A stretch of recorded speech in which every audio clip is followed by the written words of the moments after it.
Bonjour chers auditeurs, ici Éric Lantier au microphone et bienvenue à ce tour d'horizon du 7 décembre 2017. Et oui, mesdames et messieurs, aujourd'hui, il va être question des restrictions face à nos libertés. Et oui, mesdames et messieurs, je vous en parle depuis quelque temps de la cause qui est devant la Cour suprême, la cause de la Trinity Western University. Et oui, mesdames et messieurs, ce qu'on conteste devant la Cour suprême, c'est que la Trinity Western University impose un code d'éthique à ses futurs étudiants. Oui, si vous voulez vous inscrire, par exemple, à la faculté de droit qui va ouvrir éventuellement ses portes à la Trinity Western University, vous allez devoir adhérer à une éthique particulière et vous allez devoir signer un engagement comme quoi vous allez exercer votre sexualité dans le cadre d'un mariage hétérosexuel monogame. Et donc, ça ne plaît pas à différents intervenants. Et ce qui est dommage dans tout ça, mesdames et messieurs, c'est que la Trinity Western University est une institution complètement privée.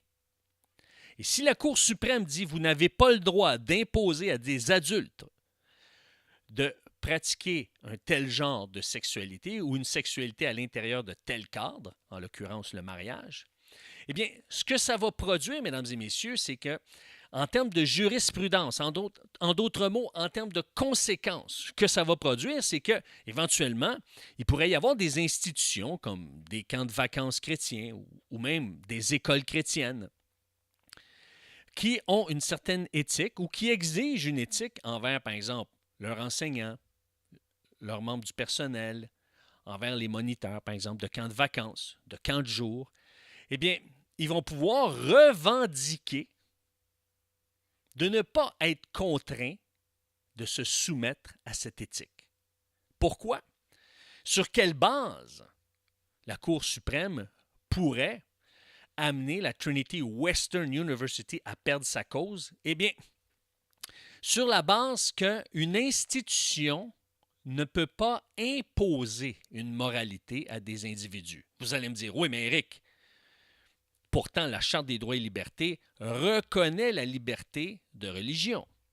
Mais là, ici, ce qu'on veut débattre, c'est que la liberté de religion puisse s'exercer uniquement sur le plan individuel, sur le plan personnel.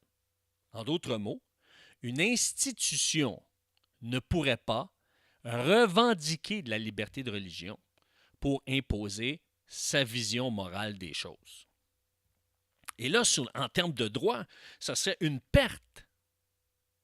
Et moi, ce que je ne comprends pas, c'est que des gens, des organismes, des juristes s'opposent à ce qu'une institution privée puisse diriger ses opérations librement. Et c'est grave, mesdames et messieurs. C'est grave. Imaginez-vous là, que vous avez un ami qui se rencontre dans des réunions, des alcooliques anonymes. Il veut justement vaincre sa dépendance à l'alcool. Et il vous invite. Il vous invite à l'accompagner à une réunion. Et là, vous avez d'autres participants qui invitent leurs amis.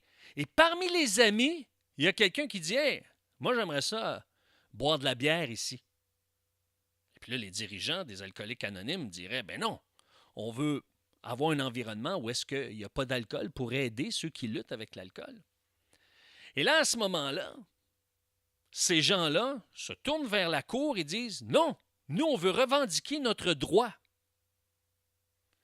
Eh bien, tout le monde serait offensé, moi le premier, en disant non, on va respecter cette institution-là qui s'est donné des règles du jeu parce qu'ils ont un objectif, parce qu'ils ont une mission. Et tout le monde serait offensé.